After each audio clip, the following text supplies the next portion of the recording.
very warm welcome to you, ladies and gentlemen. I do not see a gentleman though, but I guess Victor will be joining us any moment from now. And of course, let me extend my gratitude to the Box Play Venture Group, and as well as all the stakeholders that have made this possible, like Circular Economy Innovation Partnership, CEIP, and others behind the scenes. Let me also thank our virtual participants who've joined or who are about to join for this very engaging session, which would be speaking essentially to building effective circular economy strategies in African markets. There is, of course, a market that exists, and we'll be here to essentially delve into the untapped opportunities and some other indicators that would benefit any circular economy model around the world, but we're contextualizing our conversations today to Africa. So my name is Adamu, and I'm super thrilled to be the moderator of this panel.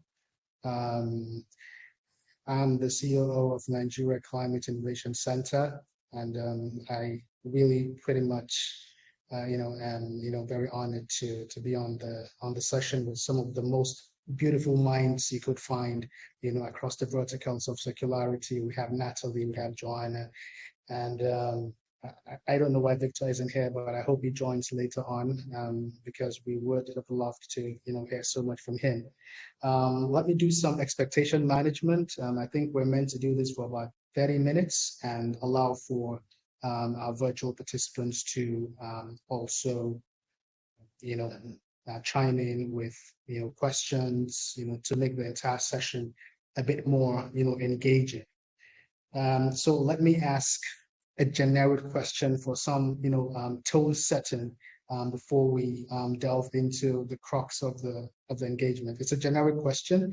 It's going to be identical to both Joanna and Natalie, and it's all about this. It's about the circular economy. So if I may ask you, just in 30 seconds, to quickly tell me, or introduce yourself, of course, but just quickly tell us, why you think, Africa should adopt a circular economy model, just in about 30 seconds. But you have to, add up, with your name and what you do and all of that, the basic essentials. You might not really talk too much about, the question, but, just in line or two, let's understand why you think Africa, should adopt a circular economy model. So let me start with you, Joanna. Why do you think that should be so? Thank you. So I'm Joanna Bingham. I'm CEO of Footprints Africa. And I don't think I should be telling Africa why it should do anything. I think my message would be more that I think other countries should come to Africa to learn how Africa is applying circular economy already, because I think the continent is far more circular than other countries around the world and other continents around the world. The practices that are kind of already mainstream. So, for example, repair networks, you can get almost anything repaired. Valorizing waste. There's so much activity happening on the continent that others can learn from. Well, fantastic, Joanna. Thank you very much for that submission. We would give remarks on that later. And Natalie, over to you. Why do you think Africa should adopt, a circular economy model? Yeah, I couldn't agree more with Joanna. I think I'm based in Nigeria, but I think the same is true across many African countries, is that African individuals and businesses are already practicing circular economy at much greater scale than their counterparts in the developed world. That said, there are ways it can be done more efficiently. There are ways of doing it to take into consideration health and safety benefits as well. But I think the really key reason why we should be jumping on the circular economy bandwagon is that really, when we think about circular economy, it's about value creation. But it's about value creation while preserving the environment and managing environmental risk, and that's a win-win approach. So what could be wrong with that? No, fantastic response. It's because, we find opportunities, where, difficulties lie when you talk about circular economy. And thank you very much, Victor, for joining us. Thank you for being very early. Victor, you're welcome to the pool. Natalie and Joanna, your responses were pretty much intertwined in the sense that, if you look at the basic, principles of circular economy, if we look at the 3 R's of recycle, reduce, and Victor, reuse, but there are depending on which taxonomy you look at, there are 7 R's or 3 R's. Everyone seems to remember recycle, which is the worst one to remember. Yeah, so I go with recycle and reduce in most cases, but there's usually a third one. But I think that might just be by the way. But in Africa today, we have about 2 billion tons of waste being generated, and out of the 2 billion, of the waste generated, we recycle just 4% of that. And 70 to 80%, of that waste is recyclable. So there's a huge gap, which presents,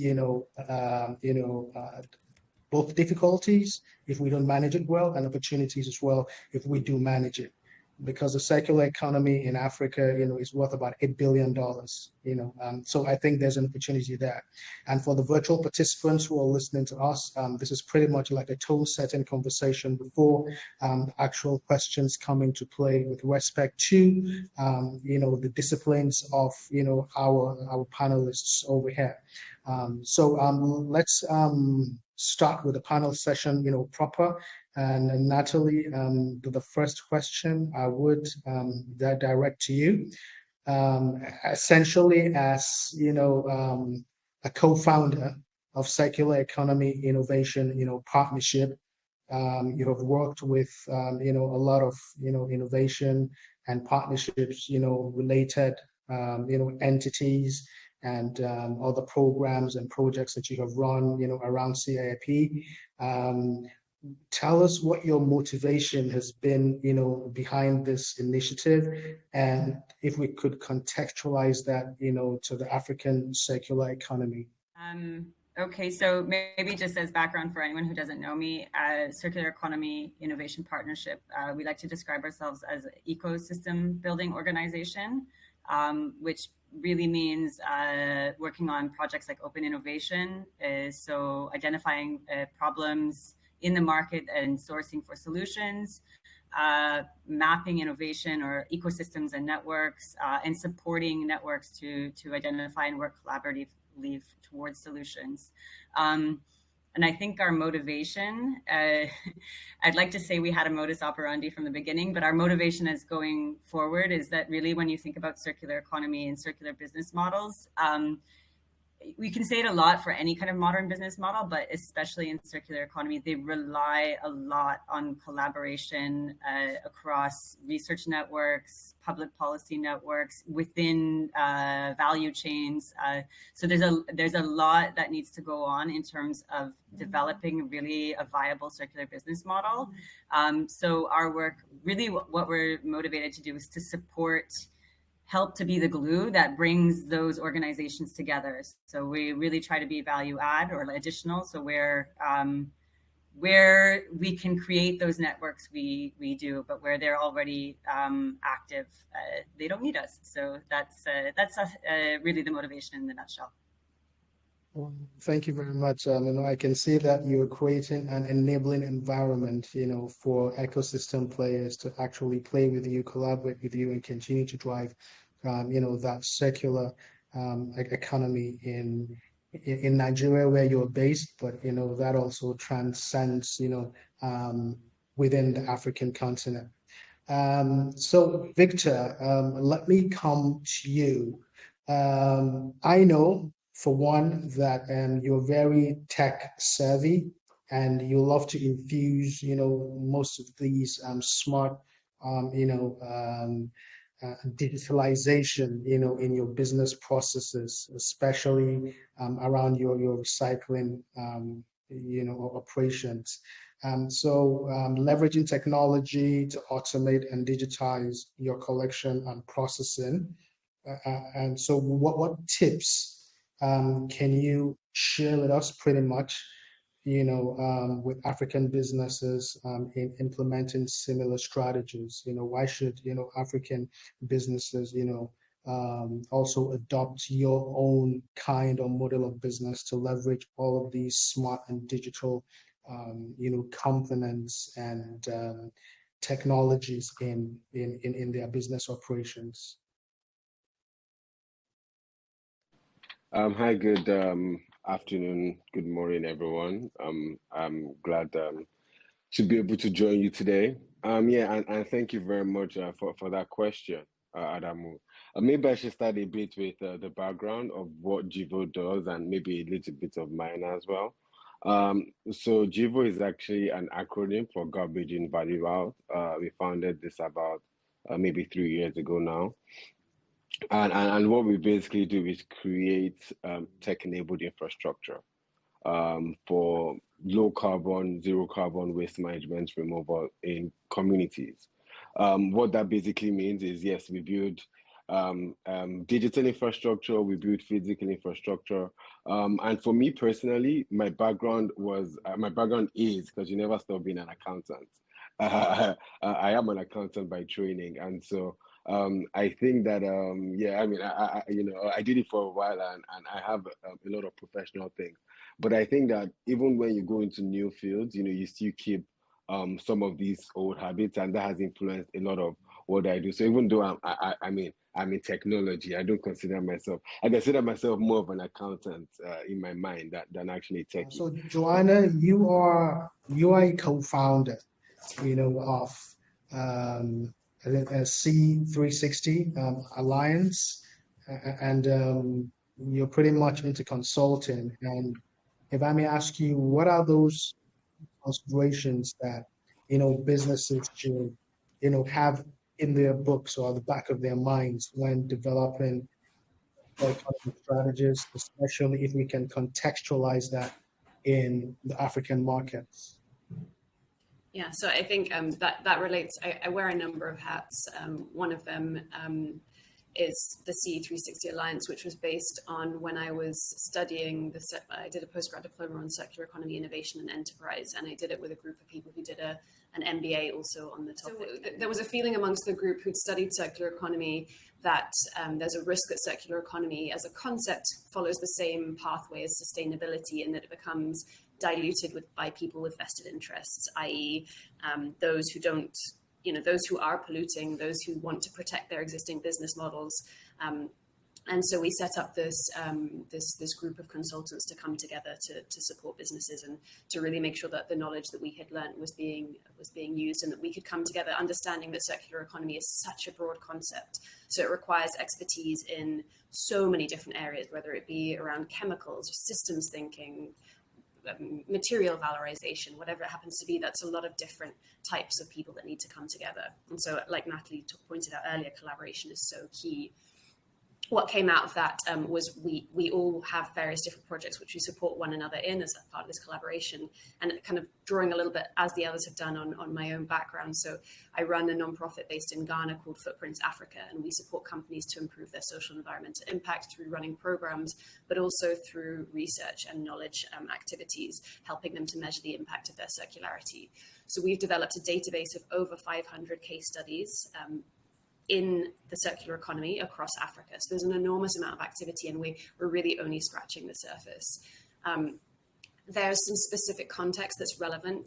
Africa's a continent, so it's not one country, and there are multiple contexts to take into account: different climates, microclimates, for example, different cultural contexts. And so I think it's really important to emphasize that. But there are some shared characteristics. So one is the huge amount of informal activity.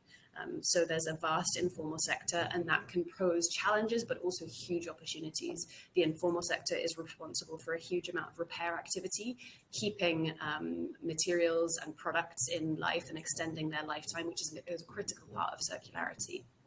So the informal sector, the challenges and opportunities that presents is a really important context. And I think it's really important when talking about the informal sector to remember that this is human beings we're talking about, and human beings who are trying to live meaningful lives and create livelihoods for themselves. So I think the human element is very, very important here, and making sure that people are protected whilst they may be outside of the formal system is incredibly important. It's something that should be considered. The importance of agriculture and rural communities is a really important context in Africa. Again, posing challenges and opportunities. Right now, Africa has some of the most degraded soils in the world, but at the same time, we're seeing entrepreneurs coming up with incredible solutions around regenerative agriculture, black soldier fly farming, and a number of other innovations that are helping to replenish soils and take something like the huge organic waste challenge and turn that into a solution for some of the degraded soils that we're seeing.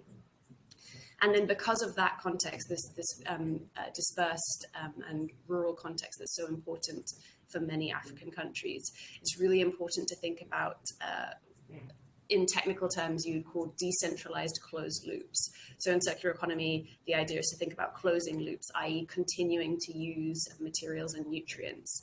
And decentralized simply means, how do you localize that? So how do you create more resilient local communities that are able to survive and thrive with the resources that they have, and able also to take on more value addition? Because I think what's happening typically is communities are producing, for example, fruits and vegetables, and all of that's being taken away from the communities, and the value addition activities are happening either in city centers or completely off the continent. And so I think taking into account the opportunity there to create more value in communities and more resilience in communities is incredibly important and should be considered by businesses. Thank you, and I love the fact that you were able to do some interchangeable, statements, around the difficulties or the challenges and the opportunities, residing within, the circular economy, and you do provide, advisory roles, along those lines. It's not about painting the entire, spectrum, so clean, clear, and cosmetic. There are challenges, and entrepreneurs, innovators, or ventures must have a natural inclination to tap onto those difficulties and convert them into opportunities, especially in Africa, where we generate so much of waste and nothing is done to that in terms of the reuse, recycle, and reduce principles. Are pretty much. Adamo, I would say to you, Africa produces much less waste than most other places. It's just more visible. And I think that's really important, because I think there's a narrative around kind of the pollution, but actually pollution in Africa is far less per capita than it is in other places. And so I think to Natalie's point earlier around circular economy and the opportunity is Africa has this opportunity to develop in with a much lower carbon footprint. So I just wanted to make sure that we're not painting Africa as this very wasteful place. Yes, I do understand, and I quite agree with you. So within the context of Africa, it's about what do we do with the waste. It's not even about the quantum right now, even if you generate them, like what do you do with them? So the data is pretty much green, and for me, that is where the opportunity lies. If 70 to 80% of your waste is recyclable or reusable or could be reduced, just about 4% of it is channeled, towards, a circular model. So 96% of that, could create a market for a lot of people in Africa where unemployment, is a macroeconomic problem. So that's the perception for a lot of expats in the space, and, a lot of entrepreneurs and innovators to tap into. Yeah. So I believe in an economy that is not even so emerging. I believe that they would churn out a lot of waste, but they might have, a very effective and efficient waste management system that could turn that around into wealth. So based on that, garbage in, value out, you went out, while you were saying something very essential about, infusing tech into your business. Could you carry on with that, Victor? Okay, yeah, yeah. Thanks a lot for that, and I think it feeds into, I guess, some of the topics that are being discussed, and really is around using technology first of all as a to make processes easier, but then also then leveraging on the data generated through those processes to derive extra value for businesses.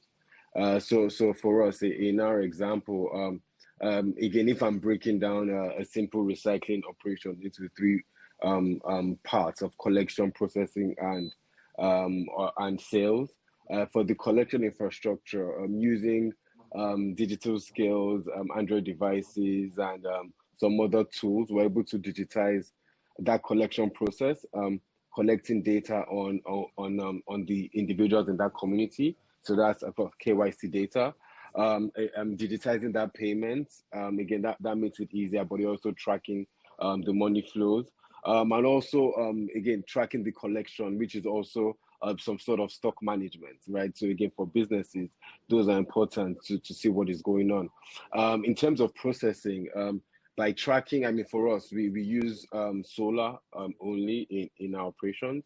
And we have some IoT devices, Internet of Things devices in there that tracks the productivity. So we track what is being produced, we track what is being consumed by the machinery, and what is excess. So you start to understand your capacity. You understand the productivity of the machinery in there.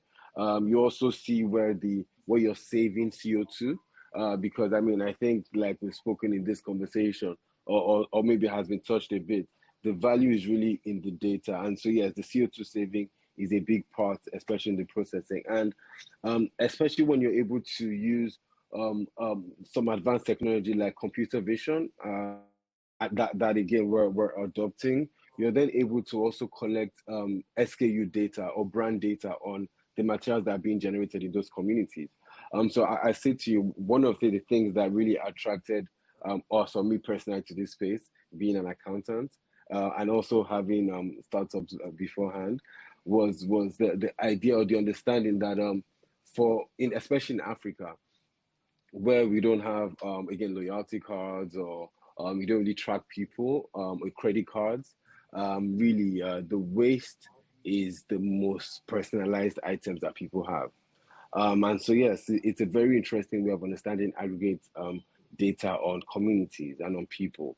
And so from processing data, you're able to get all these things.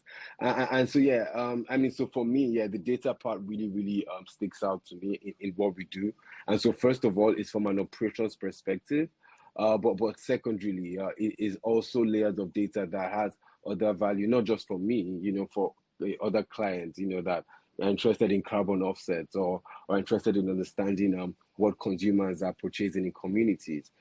Because I put it to you, in this modern economy, commodities are not the value, data is the value, and that's where again the circular economy or circular business models have a chance to evolve beyond other businesses. Thank you, Victor. And this conversation is something that is really very topical, around entrepreneurs and investors. Data is key, data is gold.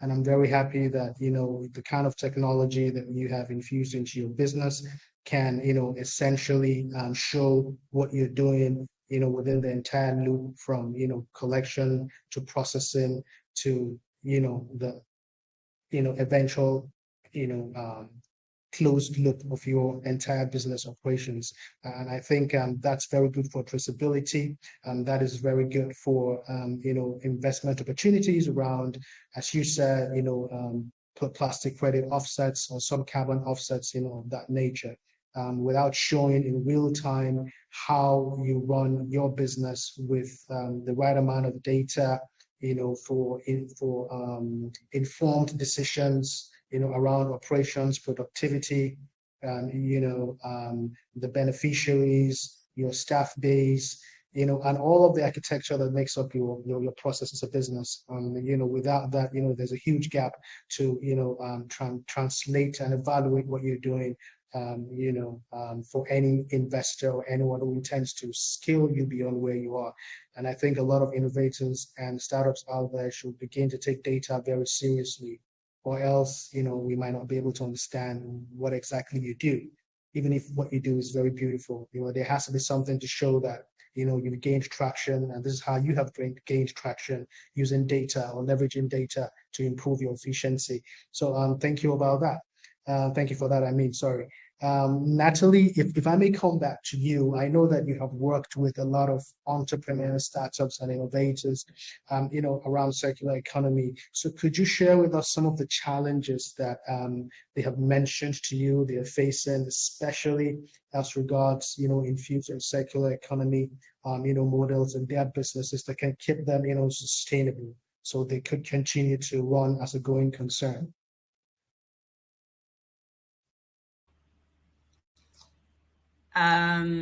Yeah, this is a this is a tough one.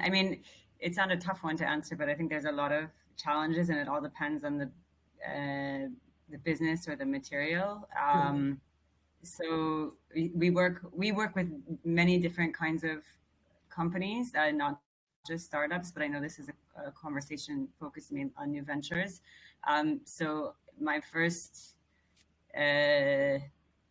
belief is that I think for ventures, especially in the new ventures in the African context, this is not an easy space, and it's not a space. This is not and I think we know it now, but even 3 years ago when we were starting, there was this view that you could invest in a startup that's doing circular economy work, whether it's recycling or anything else, and you could get this kind of growth, venture capital and growth, but this is really not something we see. It's a very, very long research and development runway to get the product right.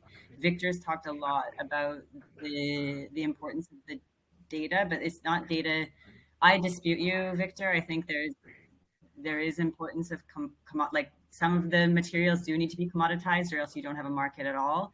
But the data is not just important for consumer insights and the points that Victor mentioned, but just also in terms of making sure that the material flows processes are really, really strong. And this is exceptionally difficult, especially when organizations are starting out. There's also it's capital intensive business. So when you setting up anything in this space, it requires, as Victor pointed out, a lot in terms of investment around the logistics, the operational costs, because it's the reverse logistics in addition to, or this offtake and the and finding a consumer for the waste materials can be very, very hard. And then there's equipment that's needed that can be very, very expensive for processing materials. And this we see when we look at materials. This happens in across many, many sectors. I could really go on and on about the challenges, but it's not a place for the faint of hearted. You have to be committed for the long run to do this. I think it's the most incredible ecosystem of entrepreneurs, but really finding the business model that creates the value, it takes a long time. Thank you, Natalie. And I'm pretty sure that any entrepreneur who's listening to you would say they know that it's capital intensive, and they always focus or gravitate their challenges to, investment opportunities, which are very slim, or access to finance as the most common cliche, in African markets, especially Nigeria. But we always advise, that, if I may chip that in, that if you don't have finance, can you have access to knowledge, information, access to skills, upskill yourself, develop your capacity. So at that time when you find an investor, when you speak, you introduce yourself to the world and you tell the world who you are, and that might just be the opportunity You have to understand if you're really ready for that financing. So you need to really improve your capacity needs as an entrepreneur, to have that, good fit, or right match for, the right investor to invest in you. Thank you for that, Natalie. Let me come back to you, Victor. Victor, so here we're talking about how to build, effective circular economy strategies in African markets. How do you think, these strategies can be steered or built into, sustainable, business models in African markets? Speaking from a circular point of view, though. Okay, yeah. So I think exactly the concept of circular business models is very integrated with this again idea of inclusive economies, right? And again and sustainability. And so I think especially for businesses, if you're able to think across those lines consistently, it would always, I mean, it would end up throwing it might end up throwing some models or some solutions that are a bit left, again, a bit different. But again, I think those are the kind of solutions that perhaps, the industry needs and perhaps would benefit from. And let me maybe maybe I'll speak about a few in our case. I know very early on, again, we got brought into this industry by one of the larger FMCGs that is one of the larger polluters. Beforehand, we're doing a lot of digitization in different markets in Africa, mostly the agri sector. So one of the things that we found very early on was that, again, there was this idea to collect a lot of materials. But again, what about the CO2 or the carbon element of that? And for us, we saw very early on that there was an opportunity in being carbon neutral by again going solar very early on. Now it was expensive and it's still a bit expensive. And that time the subsidy in fuel was still on, but it was a bullet that we had to buy that now seems a bit more logical. We agree that there are several sectors that the circular economy model could be adopted. But do you have in mind any key sector that the circular economy the circular economy model or circular economy models or initiatives could be leveraged, and why? So, I mean, circular economy is the whole economy, so it's hard to pinpoint a specific sector. I can share a little bit around the business models that we're starting to see cropping up, and I'd love to pick up on, I think Natalie made a really insightful point earlier. She said about the challenge that entrepreneurs have finding the business model to create value.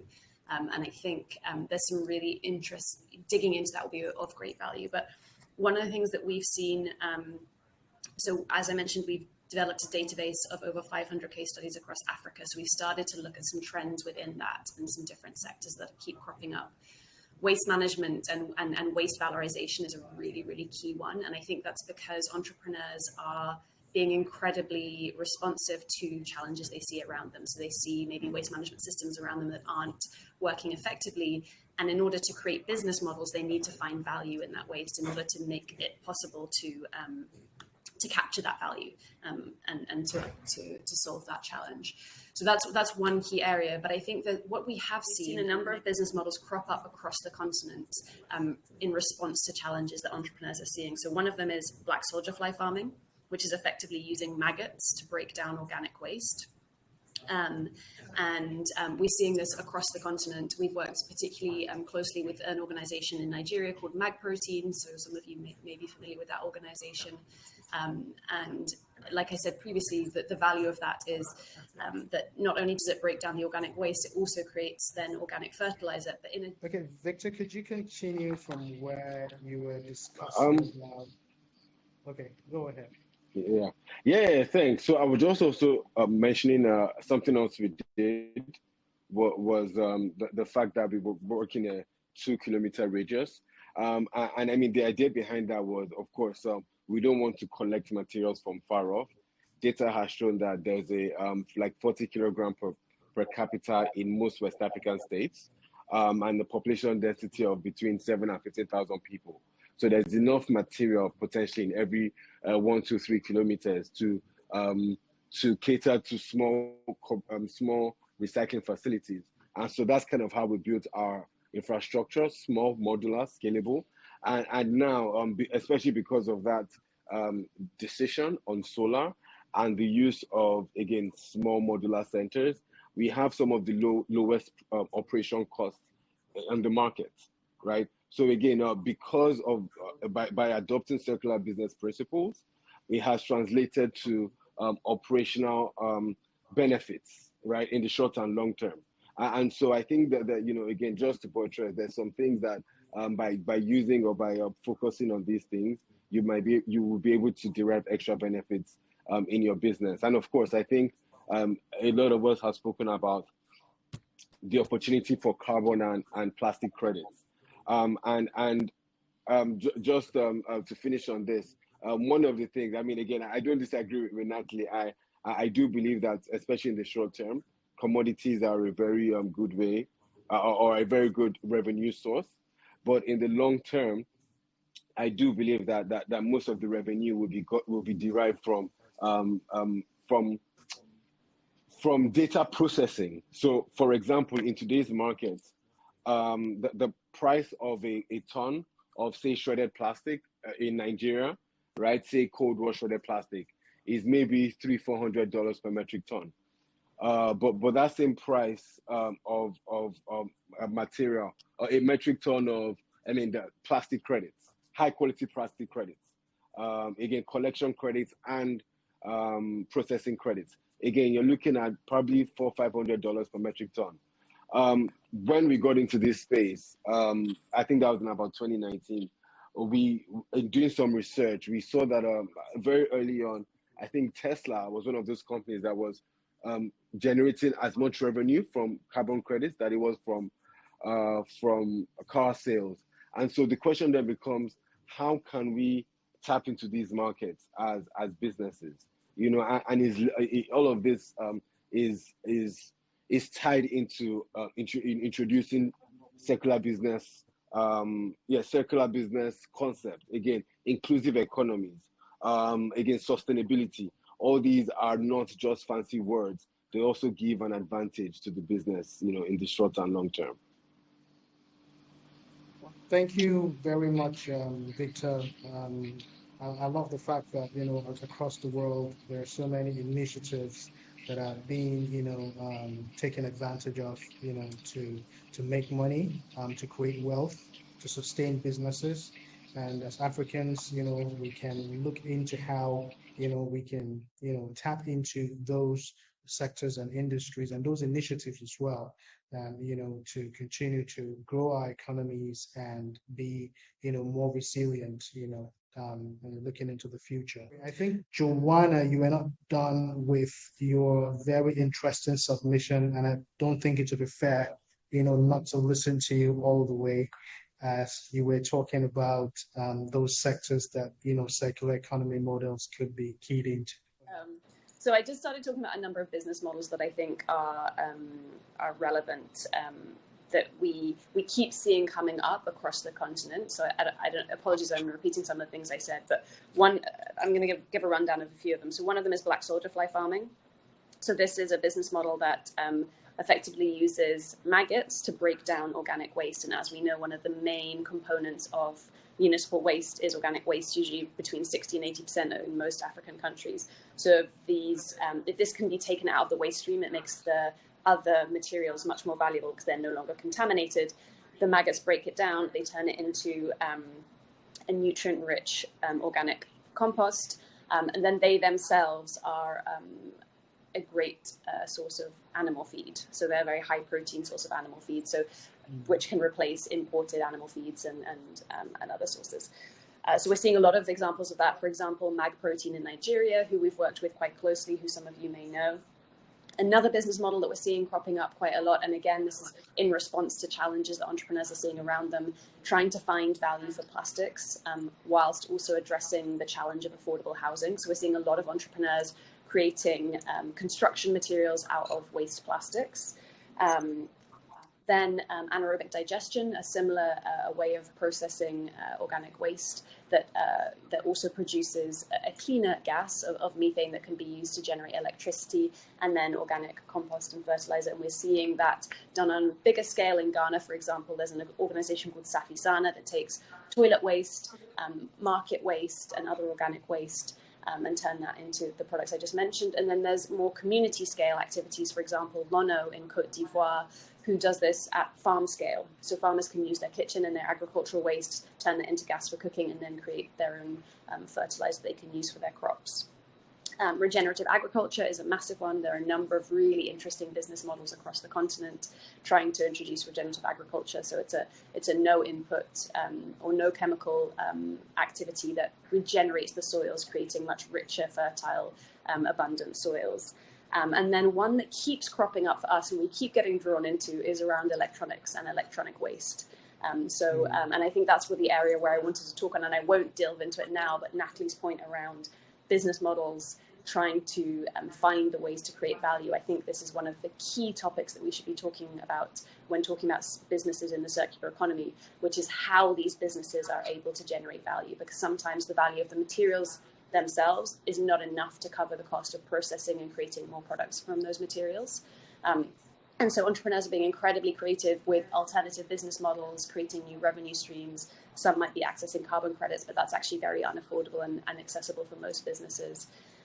But one organization we've seen in Ghana, which I think is worth mentioning, called Electro Recycling Ghana, they have been taking computer monitors and turning them into televisions, which they're able to sell for $50 a piece.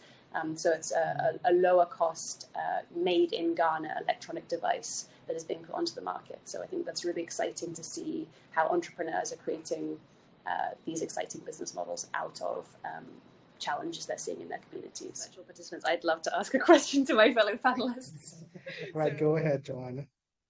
I just want to pick up on that point that Natalie made earlier about businesses having to find the business model that will create the value for them. And so I just love to hear examples that you've all seen of where businesses have had to be creative with their business model. So they may not be necessarily creating value from where they thought they would when they initially started out. I'd love to hear any examples. And that I'd love to hear, Adamu, I'm sure from NCIC, you've got examples as well. So if I got your question correctly, are you talking about entrepreneurs who face challenges getting value from what they're doing? Or so let me give an example. So I've just spent quite a lot of time with entrepreneurs in the electronics space, and they've had to be very creative. So for example, some of them, whilst they're I think there's this idea that there's gold in electronics, and so everyone's really excited that there's so much value in electronics, but actually the cost of processing safely and inclusively exceeds the value of the materials inside the product. And so, for example, some businesses have started doing certification. So their customers will bring them electronic products, and they will give them a certification to say, we've wiped the data, we've cleanly processed these devices, and here you can have a certificate to show that you've done zero waste to landfill. Some of them are doing consultancy work, but the business is to try and safely process these materials and these devices, but they're having to think of alternative ways to generate revenue. So that's what I'm trying to find examples of. I mean, I could speak about some of our experiences, I guess, personally. So I mean, like I think I mentioned before, before 2019, I really didn't know anything about this space. And so when we got into this space, we were very interested in, again, some of the data aspect. But one of the first things that we tried to do was manufacturing. So in fact, our first thing that people saw us do was we made PPE during COVID, face shields and face masks, right? I mean, it was featured on CNN and BBC at some point. We sold a few, but we also donated a few to the community, right? Again, as a way to show this concept of circular economy. And so that was good. And then the follow-up project was we started doing some furniture pieces or like HDF wood as a replacement or plastic boards as a replacement for HDF and MDF wood, so types of wood. And that was a project we did with Mo Hennessy. But along the line, we found out that again, from the stuff we did, we found out that it wasn't likely to be profitable and scalable. right, for where we wanted to go, right? And so for us, even though initially there was more traction there was more funding and more partners, it wasn't going to be a long-term play for us, which was why we then decided to focus more on our on our center model, which is our GIVO centers in different communities. And so and even for this, initially, of course, we understood that the initial play was in the commodity market. You collect material, you give an incentive, there's a cost price. You sell the material after processing, we're shredding, there's a sales price, and that's where you get the money in. But of course, with the fluctuations, nobody expected that. But what we're also finding is that there is a big market for corporates that want to invest in some of these projects, and so for us, this is a new market that has that's probably bigger than even the commodity market, because most organizations have 2030 or 2050 goals, and there's ways we can help them achieve that. Sounds like it. Natalie, do you want to add anything? I feel like I can't answer Joanna's question without her. But like, frankly speaking, I think like Victor is one of a very good case study of how to approach like the development and implementation of a circular business model, because even within, like, I think he's talked about, it's modular. So you can start, you can grow. It's like replicating the processes after a while. He's identified different kinds of income streams from the same process and different customers for it. These are kind of essential practices. He experimented with areas where there could be value creation, but they didn't work and stopped. And I think he's like a really great, we should write a case study for you, Victor. But in actual fact, like it's never really that straightforward. And I think that point that Victor talked about, because there is this increasing corporate interest in the business models, but frankly speaking, they are seeking the scaled solution. So if you speak to a Coca-Cola or a Dow or they need volumes, and those volumes don't come from the pet projects, which look really nice and get a lot of likes and hits, but the customers for those projects are fairly limited, especially in these markets. What we see in this market is often an entrepreneur that gets the exposure would then move to some kind of like capacity building, training, consulting on some aspect of circularity, which I think is very good, but it's not. They didn't really crack the business model. Let's say that they're definitely leveraging on their experience, but they're not cracking the business model. We also see, I think, similar to GIVO's experience, where there's a lot of investment in the R&D. So because one thing I think that's Joanna mentioned it around the uncertainty of the supply for the electronics and the cost, but you see that also in textiles and other materials where you just don't know you don't have a standardized input. There has to be a lot of playing around to determine what it is that's going to be the product that's made. So we've seen in e-waste companies that started with one product that they thought could scale, but really the volatility and the uncertainty around the inputs means that really the engineering expertise that was developed through the process means they're better suited for like large scale products and processes. So that's what we're seeing. All right, thank you, Natalie. I just wanted to give a little bit of an overview. For us at the NCIC, what we do is to ensure that we focus on your business model, because that is what determines whether what you're doing would work or not, aside from the value that you're bringing onto the table with your product or service.